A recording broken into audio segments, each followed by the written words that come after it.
Olá, meus irmãos, boa noite. Que Deus nos abençoe, nos guarde em luz e paz. Nós vamos hoje fazer a reflexão do livro Espírito de Verdade, o item 63, moeda e moenda. Moeda e moenda. Sempre o livro Espírito de Verdade vai nos remeter a uma passagem do Evangelho segundo o Espiritismo. E nós vamos, então, no capítulo 16, item 1. Capítulo 16 é um capítulo interessante do Evangelho, porque ele é um capítulo que se dedica à reflexão, né, em relação às riquezas do mundo. E como que a riqueza é fomento de progresso. Então, a riqueza está nas leis divinas que fomenta o progresso humano, produzindo possibilidades de extração de valores, multiplicação de bens, né, e compartilhamento de objetos e coisas que vão favorecer que a vida humana cresça e desenvolva. Inclusive pesquisa, tecnologia, mídia, uma série de outras questões, alimentação, vestuário, né, abrigo, né, casas, apartamentos e de uma série de questões. Ao longo da humanidade, as riquezas foram sendo extraídas da natureza, né, transformando a natureza. O homem conseguiu tirar os valores e os valores nos tirou da primitividade e nos trouxe a uma sociedade organizada como nós vivemos hoje. Sabemos que por mais difíceis que sejam determinadas relações humanas, né, sociais, culturais, jurídicas e assim vai, né, religiosas, ainda temos muitos problemas no campo da religião, entre as religiões mesmo, né, entre as relações no seio das religiões. Nós vivemos hoje uma sociedade muito mais organizada do que há 7, 8, 10, 15, 20 mil anos atrás, do que há 500, 600 anos atrás, há 1000 anos atrás. É muito mais organizada do que há 2000 anos atrás, quando Jesus esteve aqui. E à época nós tínhamos um Império Romano que favoreceu, né, uma boa parte ali da Europa, da Ásia ali, com os seus benefícios, apesar de dominar pela força e pela guerra. Então, o dinheiro é uma forma de fomentar o progresso, mas o progresso humano, o progresso intelectual, e não só o progresso humano e o progresso intelectual, é as condições de vida na Terra. E do progresso humano, do progresso intelectual, nós vamos, então, caminhar para o progresso espiritual, para o progresso moral, que é o que está acontecendo na nossa sociedade nos momentos atuais. Então, vamos à passagem, né, o item 1 do capítulo 16 do livro Evangelho segundo o Espiritismo. Salvação dos ricos é o tema que vai abordar vários outros itens do Evangelho que está aqui. Mas como a gente vai ler só um, então nós vamos ver que no item 1, que é uma fala de Jesus, que foi gravada por Mateus no seu Evangelho, no capítulo 16, item 13. Ninguém pode servir a dois senhores, porque ou odiará a um e amará o outro, ou se prenderá a um e desprezará o outro. Não podeis servir simultaneamente a Deus e a Mamon. Essa é uma fala clássica, né, do Evangelho de Jesus. Ninguém podeis servir a dois senhores simultaneamente. E aqui Jesus refere-se a Deus, ao Pai, né, ao Criador da vida, ao provedor da vida, e a Mamon. Mamon simboliza o Deus do dinheiro, o Deus da riqueza. Né? E Mamon hoje pode ser extrapolado para várias formas de endeusamento da vida humana, de idolatrias da vida humana, né? A gente tem uma série de ídolos hoje, de questões que vão dando uma certa permeabilidade na vida humana. A gente vai seguindo. Como a gente segue pessoas no YouTube hoje, né? YouTubers, e segue isso, segue aquele, segue no Instagram, segue no Twitter, segue não sei na onde, segue na televisão, segue no rádio, segue no futebol. A gente vai seguindo esses deuses, esses ídolos, essas pessoas que são referenciais. Não estou dizendo que é bom, que é ruim, isso aí cada um que vai ter que definir para a sua vida se vale a pena continuar seguindo essas pessoas, como Paulo de Tarso diz, né, vasos de barro que pode quebrar a cada momento, ou servir a Deus. Mamon, essa relação de ídolos aí, a riqueza e tantas outras coisas, né? A vaidade, o culto ao corpo e tal, ou seguir a Deus. Seguir a Deus significa acolher os evangelhos de Jesus, trazer os princípios morais, fazer a sua transformação moral e seguir no rastro do Cristo, que é o nosso guia e modelo, que Deus deu ao homem para servir de parâmetro de caminhada, que são os evangelhos de Jesus. Servir a Deus é isso, é acolher esse evangelho, implantá-lo na nossa intimidade e colocá-lo em prática na nossa vida. Servir a Mamon é continuar buscando, né, as idolatrias, as questões da vida humana mesmo, né, assim, as mais variadas possíveis. Mais uma vez, vou deixar bem claro, não estou aqui fazendo juízo de valor. O que tem nessa questão é: não podeis servir a Deus e a Mamon simultaneamente, porque vai amar a um e odiar o outro, ou amar o outro e odiar um. Simultaneamente não há como. Não tem como a gente fazer o papel de agente duplo, né?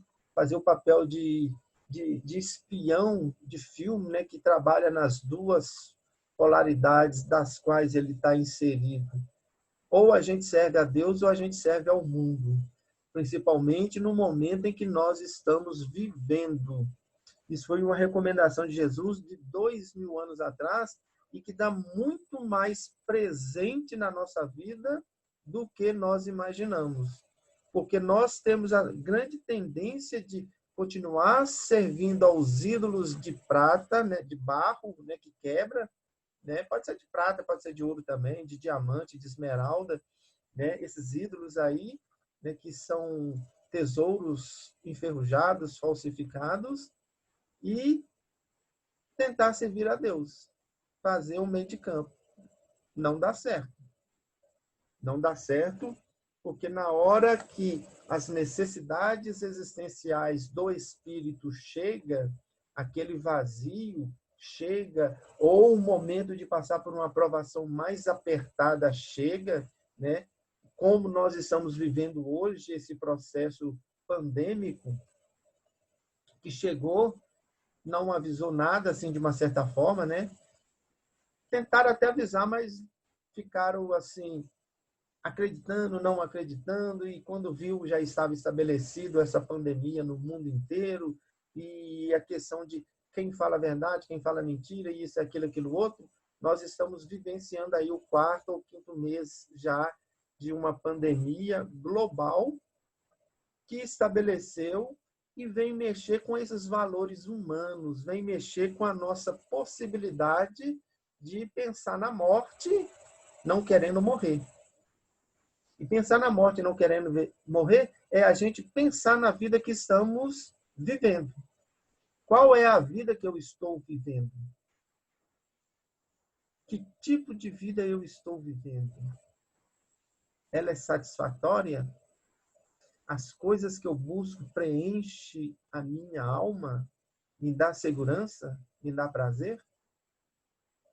Me sustenta nesses momentos difíceis? E se o coronavírus bater na minha porta, no meu lar, na minha família, em mim, como é que nós vamos enfrentar, né, esse processo de ter que lutar pela vida biológica? sabendo que nós não somos corpo, mas quando nós tínhamos a saúde mais, vamos dizer assim, mais consistente, esquecíamos daquilo que é espiritual para nos agarrarmos àquilo que é material, que é humano, que é transitório, passageiro. Então, a pandemia vem para isso, né? Para dar um outros sentidos, né? Colocar no plural sentidos, né? Na nossa vida, ou um único sentido, que é o do espírito imortal de uma sociedade pautada em valores éticos e morais, condizentes àquilo que Jesus trouxe nos seus evangelhos, que são a condensação das leis cósmicas, as leis que regem a vida em toda a parte. Essa é a introdução. Vamos passar aqui para a leitura do capítulo 63, né? Do Moenda e Moeda. Moeda e Moenda. Uma aguinha de Belo Vale, para refrescar a garganta. Água de Belo Vale fluidificada. Um centro espírita de Contagem chamado Catacumbas, como nos primeiros tempos dos cristãos. Moeda e Moenda. Capítulo 16, item 1, que foi o referencial do Evangelho. Agora nós vamos para a leitura. Moeda é peça que representa dinheiro. Moenda é peça que moe alguma coisa. Moeda é força que valoriza. Moeda é força que transforma. Moeda é finança. Moeda é ação. Moeda é possibilidades. Moeda é suor. Moeda é recurso. Moeda é utensílio. Moeda é apoio. Moeda. A moeda apoia. A moeda depura. A moeda abona. A moeda prepara. Moeda parada é promessa estanque. Moeda inerte é instrumento inútil. Moeda mal dirigida traz sofrimento. Moeda mal governada gera desastre. Movimento e moeda nas boas obras. Não, movimente a moeda nas boas obras e melhorarás sua vida. Acione a moeda no serviço e terás mesa farta. A moeda e a moeda de seu caminho. Não, a moeda é a moeda do seu caminho. Lance hoje a sua moeda na moeda do bem, na moenda do bem, praticando os seus ideais de trabalho e progresso, educação e caridade. E encontrará você amanhã preciosas colheitas de simpatia e cooperação, alegria e luz. Hilário Silva. Hilário Silva é um espírito que ele está muito presente na obra de André Luiz, principalmente nos domínios da mediunidade. Ele está em várias obras ali, naquela sequência, né, de André Luiz. Ele é um espírito que também era médium, como André Luiz, né, no plano espiritual, passou por aquele processo de readaptação e reconstrução da vida. Moeda e moenda, usada de diversas formas, é objeto de valor, força de trabalho, recurso e possibilidades. Então, são uma série de questões que nós vamos ver. Mas o que fica bem claro para a gente é que moeda é recurso, é valor, e moenda é trabalho, é objeto de trabalho de transformação. Então, nós temos essas duas questões. valor, possibilidades, recursos, trabalho, transformação, agilidade. Nós vivemos hoje numa sociedade que requer de nós ação o tempo todo, né? E a vida vai nos cobrar tudo isso.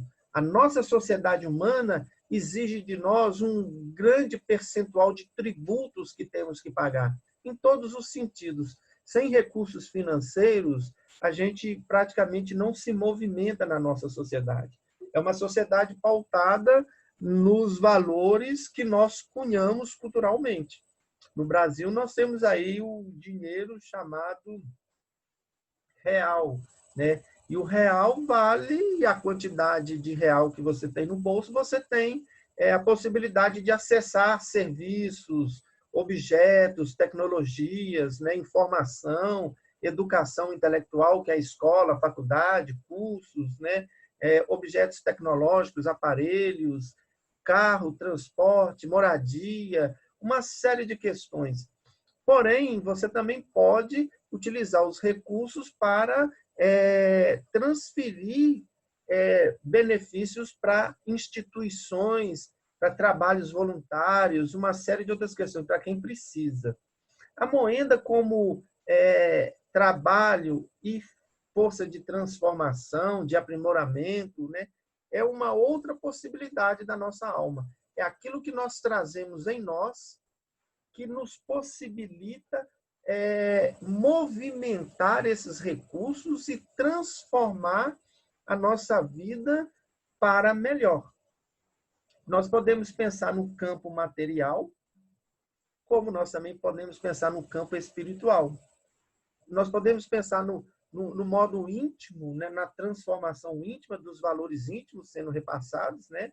Nós podemos considerar como valor todo o conhecimento, o intelecto, as possibilidades, né, as disposições sociais nas quais nós nós nos encontramos, né? Estamos situados e nos encontramos. Então, esses valores que nós vamos acumulando com o nosso trabalho, com as nossas possibilidades ou com os recursos que nos foram dados, possibilitam que nós movimentamos, né? Que nós hajamos conforme a vida requer de nós. Porém, com o trabalho, com essa força de trabalho, com a inteligência, nós podemos transformar o mundo, mas também podemos transformar as relações humanas. Nós também podemos transformar as dificuldades das outras pessoas ou as nossas mesmas, né, em processos mais equilibrados, mais harmônicos, mais amenos, né? Às vezes, os meus recursos podem diminuir a fome de alguém, o frio de alguém, ou possibilitar que a pessoa tenha uma moradia mais condizente, ou um tratamento, ou um remédio, ou uma coisa que possa lhe servir. Eu vi uma reportagem essa semana na internet, uma senhora de mais ou menos 78 anos de idade que cuida de um netinho de 9 anos de idade, mais ou menos, né? E essa senhora, ela, para sobreviver, ela é viúva, né? O menino é órfão, né? Para sobreviver, ela cata material na rua, ferros, alumínios, plástico, e vende, né?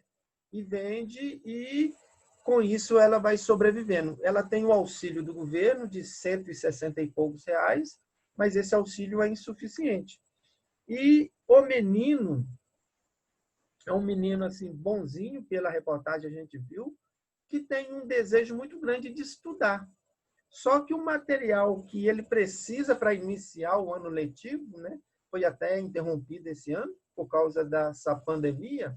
Esse menino, ele não estava tendo condições, a princípio, de frequentar a escola porque não tinha material. Como a avó catava coisas na rua, ferro velhos e qualquer objeto que poderia ser vendido, né, para aferir valores monetários lá para que ela pudesse sobreviver, o menino andando com ela também procurando alguma coisa que lhe servisse para poder ir para a escola. E ele acha, num certo local, uma bolsa, né, uma mochila de criança, que não estava num estado muito bom, mas para ele foi uma maravilha. E ele, quando ele viu aquela bolsa que ele pegou e tal, ele começou a movimentar os olhos, as mãos, a mexer com ela, passou uma viatura da polícia. E dois policiais viram ele pegando e a felicidade dele, né? E viu a senhora catando as coisas da rua. Eles tiveram assim um ímpeto de parar, né? Ou uma intuição, ou foram tocados de compaixão, como o bom samaritano, né? Foi tocado de compaixão. Desceram da viatura, conversaram com a senhora e foi conversar com o menino. E perguntaram ao menino o que era aquilo. Ele falou assim, a bolsa que eu acabei de ganhar para ir para a escola. E quando o policial foi pegar a bolsa assim, a alça estourou na mão dele, de tão velha que estava. E ela falou assim, mas você não tem... Aí eles contaram a história dos dois que moram, né? Ela toma conta dele, porque ele ficou órfão e ela é viúva, né? E ele, para ela poder comprar o material de escola para ele, levaria mais ou menos uns 4 a 5 meses. 4 a 5 meses, o ano já está acabando e ele ia perder o ano. Esses dois policiais, então, o que eles fizeram? Foram no centro da cidade, nos locais que eles tinham conhecimentos de pessoas, e em uma única loja, né, eles conseguiram todo o material escolar para o menino, todo. Uma bolsa novinha, e uma funcionária da loja, vendo que era para um menino com muita necessidade, ainda lhe presenteou com um sapato novinho. E o gerente da loja, que havia dado o material, também deu a ele o uniforme da escola. E eles levaram para o menino na casa, e ele, de sapato novo, material novo, roupa nova, falou assim, agora eu posso ir para a escola realizar o meu sonho. Eu estou muito lindo, muito bonito nessa roupa que eu ganhei. Olha a expressão de felicidade da moeda, que são os valores e os recursos que podem comprar coisas, e da moeda, que transforma situações. São forças que transformam situações. A moeda e a moeda. Recursos, possibilidades materiais, possibilidades morais, possibilidades intelectuais, possibilidades espirituais. Moeda, energia, vontade, desejo que faz você caminhar e ir em direção àquilo que é necessário. Esses dois potenciais você pode colocar a serviço de Mamon, do mundo, ou a serviço de Deus, da caridade, da fraternidade, da solidariedade de uma forma mais ampla, né? Mais extensiva. E eu penso que o mundo hoje vai completar, né, aquele objetivo da Revolução Francesa, que veio com aquele lema, né, de caridade, não, é de igualdade, liberdade e solidariedade. Fraternidade. Igualdade, liberdade e fraternidade. Solidariedade. Uma dessas duas aí. A cabeça não está muito boa hoje, não. Mas é isso. E é o que nós estamos vivendo, né? Hoje nós temos uma certa liberdade, agora entre aspas, né? Com essa quarentena, com esse isolamento social aí, né? Essa liberdade está sim, a gente está vendo como está acontecendo, mas a gente tem liberdade de consciência e liberdade de sentimento. Isso aí ninguém pode nos tolher em momento algum. Paulo de Tarso passou 6 anos preso na penitenciária de Cesareia de Filipe, na época dele, e ele se diz, nunca me senti tão livre como agora. Posso receber todos os meus amigos e ainda escrever cartas para as comunidades às quais damos início ao trabalho de divulgação do Evangelho de Jesus. Né? É solidariedade, liberdade e igualdade. E a sociedade hoje, nesse processo pandêmico, nessa revolução da intimidade do ser humano, nesse processo de transformação moral, de saída da expiação em prova para um mundo de regeneração, vem nos convidar a isso, a solidariedade, a fraternidade, a comunhão da moenda, do esforço que transforma as nossas relações humanas, que eram pautadas em valores puramente materiais, valores que caracterizam pela competição, né, pela concorrência, pela deslealdade, valores que estavam nos levando a ter uma vida fictícia, uma vida, assim, vamos colocar, muito vazia de sensibilidade, de objetividade. E hoje não, hoje a gente precisa uns dos outros. Até para respirar, nós precisamos uns dos outros. Respirar o ar, né? Hoje nós sabemos que é necessário que em alguns ambientes, principalmente onde tenha maior número de pessoas, a máscara ela faz um objeto necessário, né? Em alguns ambientes é necessário. O álcool gel, a distância de segurança e por aí vai. Nesse sentido, a gente vai aprendendo a respeitar, a valorizar, a compreender, a ceder espaço para o outro, a ceder lugar para o outro, a trabalhar valores que estavam escondidos na nossa intimidade. Escondido porque nós somos filhos de Deus, nós somos filhos da luz. Nós fomos criados por Deus para ser espíritos puros, angélicos, espíritos crísticos. E nós estamos vivendo feito animais numa floresta onde o mais forte, o mais esperto vence a corrida. E nós estamos correndo para quê? Onde nós queremos chegar? No túmulo? Velho? Acabado? Com um baú cheio de dinheiro e o caixão vazio? Porque é para lá que nós vamos. Se acreditamos que a vida é isso que estávamos vivendo até então. Ou chegar na nossa cristandade, vamos dizer assim, na nossa pureza espiritual, o coração cheio de luz, a mente cheia de sabedoria, a nossa aura cheia de amor para nos envolver uns aos outros. É aí que nós estamos caminhando. E esse momento é um momento especial para cada um de nós. É o despertar da consciência. É o despertar do espírito, o espírito imortal que somos. Despertar para os valores que nós ainda não aprendemos a vivenciá-los. Os valores que o Cristo nos trouxe. Brilhe vossa luz diante dos homens. Não está escrito, vós sois deuses? Tudo aquilo que faço, vós podeis fazer, e até muito mais. E, acima de tudo, Jesus nos convida, né? Eu sou o caminho, a verdade e a vida. Ninguém chega ao Pai senão por mim. Nós só vamos ser livres para agir como filhos de Deus o dia que adentrarmos na verdade, a verdade adentrar na nossa intimidade perenemente, até que a eternidade nos brinde com o nosso verdadeiro ser, a luz. Agradeço a todos, uma boa noite, que Jesus vos guarde em luz e paz, que Jesus vos dê todo o manancial de luz para enfrentar as dificuldades que vêm acontecendo na nossa sociedade para o nosso bem, para o nosso despertamento. Muita luz e muita paz a todos.